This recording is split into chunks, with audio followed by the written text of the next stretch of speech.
ये जो ऊपर में महल दिख रहा है वो यही जगह है जहाँ पे राणा प्रताप का जन्म हुआ था।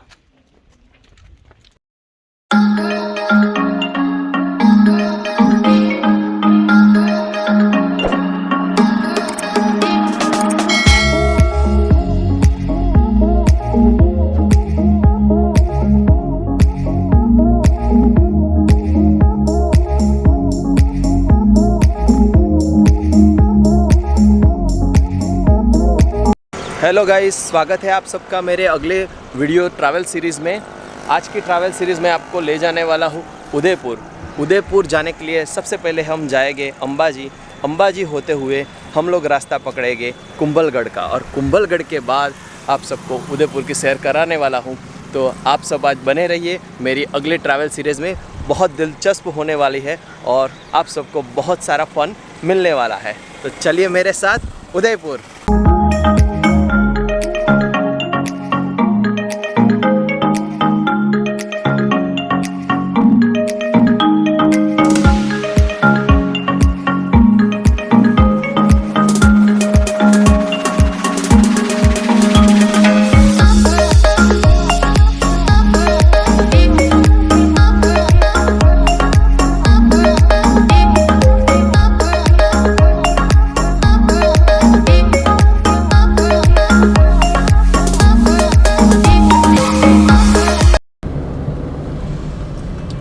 हाँ जी दोस्तों, आज के सफ़र हम जाएंगे अंबाजी। हमारे पहले दिन का हमारा रात्रि का पड़ाव है अंबाजी में। अंबाजी हम लोग जाने के लिए रास्ता पकड़ा है अहमदाबाद से होते हुए गांधीनगर से विसनगर से हम लोग तारंगा बाईपास से होते अंबाजी जाएंगे। तो बने रहिए हमारे साथ, आज की रात का सफ़र दिखाते हैं हम अंबाजी का। दोस्तों, जैसा मैंने आपको बताया कि हमारा आज नाइट का डेस्टिनेशन होगा अंबाजी, तो हम लोग पहुंच गए हैं अंबाजी। लेकिन मंदिर के अंदर के परिसर में कोई मोबाइल की शूटिंग की परमिशन है नहीं। तो दर्शन करके आते हैं, उसके बाद आपको आज का डिनर के साथ ले चलते हैं। दर्शन के अंदर शूटिंग की परमिशन नहीं थी, जिसके कारण मैं आपको वीडियो नहीं दिखा पाया। लेकिन अब हम चलते हैं हमारा डिनर की तरफ। तो आइए दिखाता हूँ कि आज का डिनर क्या रहता है हमारा।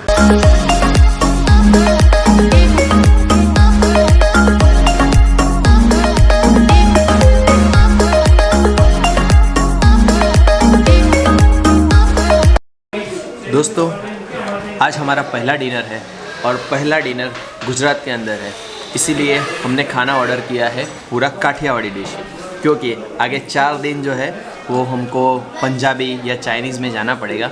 इसलिए आखिरी दिन पहले दिन ही हमारा गुजराती खाना। जैसे कि आप लोग देख पा रहे हैं।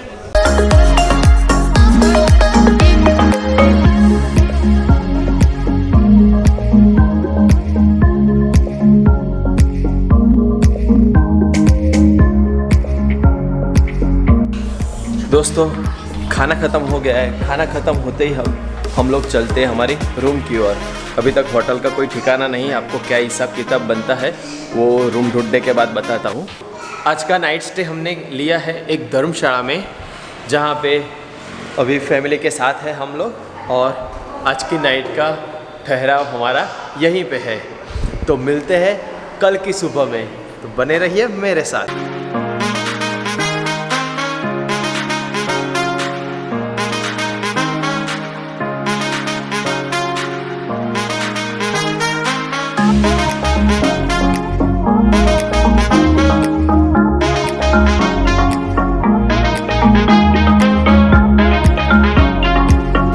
लो जी दोस्तों, अगले दिन की शुरुआत हो गई है और हम लोग अभी निकल गए हैं अंबाजी से निकले हैं हम लोग, और अभी आगे बढ़ेंगे कुंभलगढ़ की तरफ। रास्ते में कोई अच्छा नज़ारा आएगा तो सीनरी हम कैप्चर कर लेंगे।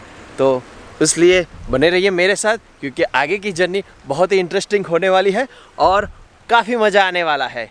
फ़िलहाल ये है अंबाजी से आबू रोड की सीनरी, तो थोड़ा ये सीनरी भी एंजॉय करिए आप लोग।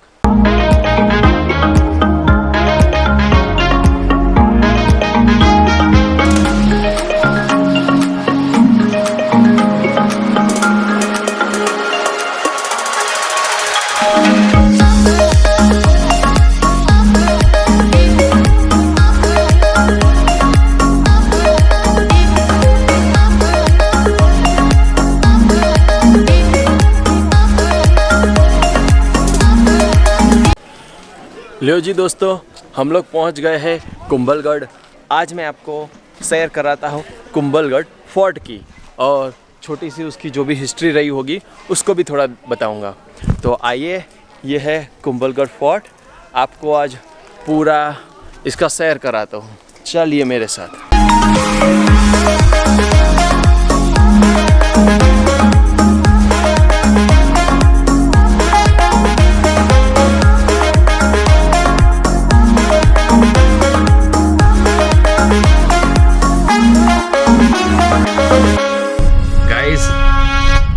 Look at the fort.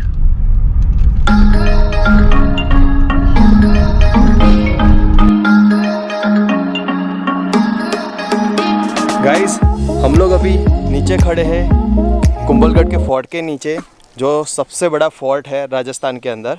और इसकी जो भी हिस्ट्री रही है वो शॉर्ट हिस्ट्री हमारे गाइड भाई है, वो आपको थोड़ा ब्रीफ करेंगे, तो उनको ज़रा सुनिए ध्यान से। तो महाराणा कुंभा, जिन्हें अजय योद्धा बोला जाता, जिन्होंने अपने जीवन का एक भी युद्ध नहीं हारा। एंड महाराणा कुंभा वो थे, इनके हाइट थी 8.3 feet, 8 foot 3 inch. And second one Maharana Pratap he was 7.2। जितने भी राजा हुए मेवाड़ के अंदर सबसे ज़्यादा हाइट जो थी वो महाराणा कुंभा की थी, उनके बाद महाराणा प्रताप की थी।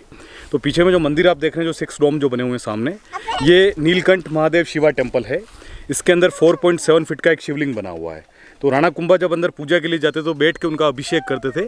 जब वो बैठते तो उनका शिवलिंग का जो हाइट लेवल जो है बिल्कुल सेम आया करता, उनकी हाइट हुआ करती थी। राइट साइड में जो बड़ा टेम्पल आप देख रहे हैं, जो बड़ा डोम जो बना हुआ है, इसे बोलते हैं वैदिक टेम्पल। इसमें 108 पंडित एक साथ मिलकर पूजा अर्चना और यज्ञ करते थे। हवन कुंड हुआ करता है, यज्ञ विधि से बोलते हैं। पीछे में जो वॉल जो आप देख रहे हैं, जहाँ लोग घूम रहे हैं, ये चाइना वॉल के बाद दुनिया की दूसरी सबसे लंबी वॉल है। पीछे में जितने भी आप टेम्पल्स देख रहे हैं वो सारे के सारे जैन टेम्पल्स हैं, but they are not active. कोई स्टैचू वगैरह नहीं है, अपने आप डैमेज हुए, किसी ने इसको डैमेज किया नहीं। इसके जब राजा यहाँ पे आए थे उससे पहले ही ये लोग शासन छोड़ के यहाँ से जा चुके थे। तो राजा ने बाद में सारे टेम्पल्स को जो है वॉल के अंदर कवर कर लिया। बाकी के सारे हिंदू टेम्पल जो महाराणा कुंभा के टाइम में बने हैं। तो ये जो फोर्ट जो है, इसको बोलते हैं अजय दुर्ग, अजय किला। इस किले पे 17 टाइम अटैक हुआ है मुगलों के द्वारा, लेकिन एक भी बार इसको कैप्चर नहीं कर पाया, इसलिए इसको बोलते, उसको जीत नहीं पाया आज तक। तो अभी हमें नीचे से ऊपर तक पहुंचने में टोटल 9 पोल क्रॉस करने पड़ते हैं। पोल मीन्स जो बड़े बड़े जो गेट्स जो हैं, जिसमें से 5 गेट हम लोगों ने यहाँ तक ऑलरेडी क्रॉस कर लिए हैं।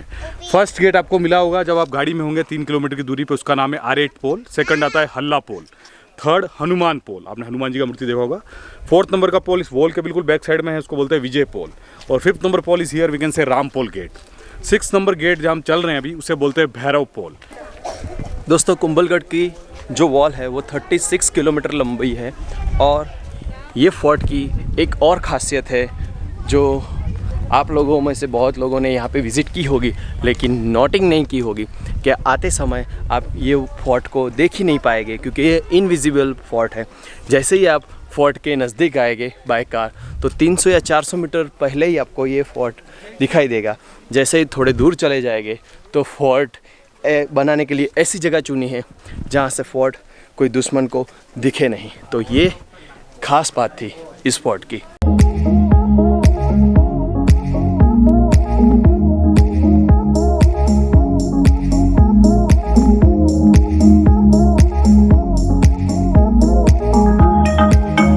समुद्र की सपाटी से बादल महल की टॉप तक की हाइट जो है वो है 1200 मीटर।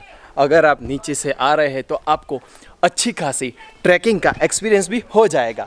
तो यहाँ पे आते समय आप पानी की बोतल और नींबू पानी या ऐसा कुछ आप अपने पास ज़रूर रखिए, क्योंकि आपको डिहाइड्रेट होने का ज़्यादा चांसेस है। तो मज़ा आने वाला है दोस्तों। एक बार कुंभलगढ़ का किला तो बनता ही है।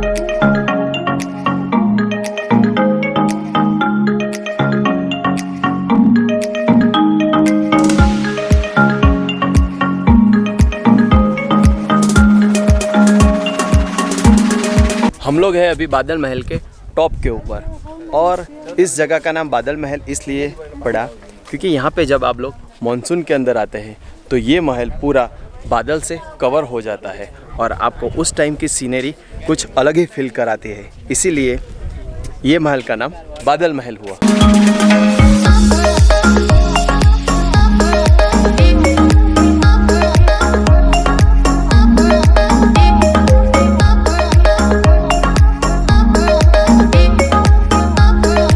दोस्तों आप सबको पता है कि ये जगह महाराणा प्रताप जो हिंदुस्तान के सबसे ग्रेट वॉरियर में से एक है, उनका जन्म स्थान है। लेकिन उनका जन्म स्थान यहाँ पे क्यों हुआ उसकी थोड़ी सी हिस्ट्री बताता हूँ। जब महाराणा प्रताप का जन्म होने वाला था तो उस टाइम उनकी माता श्री चित्तौड़गढ़ के महल में थी, लेकिन मुगल्स का जो आक्रमण से बचने के लिए उन्होंने जंगल के रास्ते कुछ सिपाहियों के साथ यहाँ पे आ गए और उसी कारण महाराणा प्रताप का जन्म स्थान का ये किला साक्षी बना। तो एक बार आप ये किले की विज़िट ज़रूर करिए और जो इंडियन हिस्ट्री में जो राजपूताना राजा की जो गाथा है उनकी साक्षी करने के लिए यहाँ पे एक बार ज़रूर आइए। दोस्तों जो आप लोग नीचे देख पा रहे हैं भैरव बाबा की समाधि, वो यही एक संत आत्मा है कि जिन्होंने अपना बलिदान दिया था ये किला बनाने के लिए।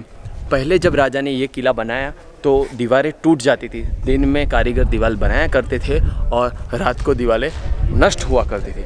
तो इस जगह पे एक दैवी शक्ति या आप मान लीजिए कुछ भी होगा तो जिसके कारण ये सब होता था। बाद में जो महाराज थे उन्होंने बताया कि यहाँ पे कोई नर बलि देनी पड़ेगी और वो नर बलि देने के बाद यहाँ पे जो है आप किला बना पाएंगे। तो एक ऐसे आदमी की नर बलि की ज़रूरत थी जो स्वेच्छाएं अपना बलिदान दे सके। तो जो भैरव बाबा थे उन्होंने अपना बलिदान दिया था।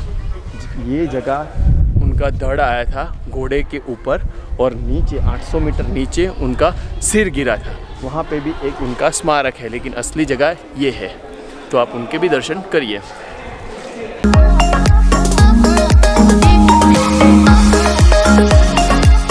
मेरे पीछे आप जो महल का टूटा हुआ हिस्सा देख पा रहे हैं वो नेचुरली डिस्ट्रॉय हुआ है। क्यों? क्योंकि ये बहुत ही हाइट पे बसा हुआ महल है। तो यहाँ पे पहले के ज़माने में लाइटनिंग अरेस्टर नहीं थे, तो बिजली गिरने के कारण ये महल डैमेज हुआ है।